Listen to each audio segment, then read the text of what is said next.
এভাবে কাঁঠালের পাতায় সিরিঞ্জ পিঠা বানিয়ে কোনো রকম রোদে দেওয়ার কোনো ঝামেলা করতে হবে না। আর এই পিঠাগুলোকে 1 বছর পর্যন্ত সংরক্ষণ করে রাখতে পারবেন। মাত্র একটা উপকরণ দিয়ে এই সুন্দর সুন্দর সিরিঞ্জ পিঠাগুলো তৈরি করে নেওয়া যাবে কোনো রকম ঝামেলা ছাড়াই। পিঠা বানানোর জন্য একটা মিক্সিং বলে দিয়ে দিচ্ছি 1 কাপ পরিমাণে শুকনো চালের গুঁড়ো, স্বাদ মতো নুন দিয়ে দিচ্ছি। এগুলোকে একসাথে ভালো করে মিশিয়ে নেব। শুকনো চালের গুঁড়োর পরিবর্তে এখানে ভেজা চালের গুঁড়োটাও ব্যবহার করতে পারেন। এবারে শুকনো চালের গুঁড়োর ভিতরে পরিমাণ মতো জল দিয়ে পিঠার ব্যাটারটা তৈরি করে নেব। আর এখানে যে জলটা ব্যবহার করা হবে এই জলটা কিন্তু একদম ফুটন্ত গরম জল ব্যবহার করতে হবে। ঠান্ডা জল ব্যবহার করলে পিঠার ব্যাটারটা একদম ভালো করে হবে না। শুধু চালের গুঁড়ো দিয়ে সিরিঞ্জ পিঠা তৈরি করতে না চাইলে এর ভিতরে কিছুটা পরিমাণে ময়দাও ব্যবহার করতে পারেন।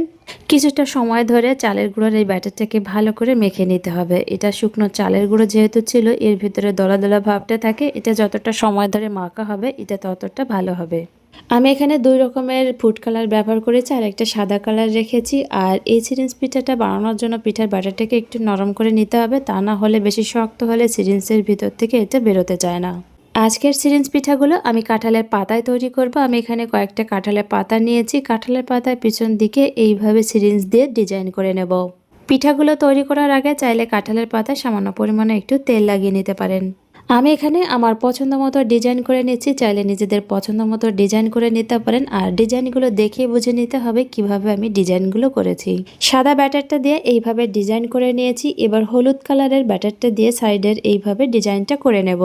হাতের কাছে কাঁঠালের পাতা না থাকলে যে কোনো একটা সাদা কাগজ এরকম পাতার মতো করে কেটে নিতে পারেন। তারপর পলিথিনের নিচে পাতাটা রেখে তারপর উপর দিয়ে এটাকে ডিজাইন করে নিতে পারেন। এভাবে আমি পিঠার ডিজাইনগুলো করে নিয়েছি। আর সবগুলো পিঠার ডিজাইন আমি একরকমই রেখেছি, শুধু এখানে কালারগুলো আলাদা আলাদা ব্যবহার করেছি।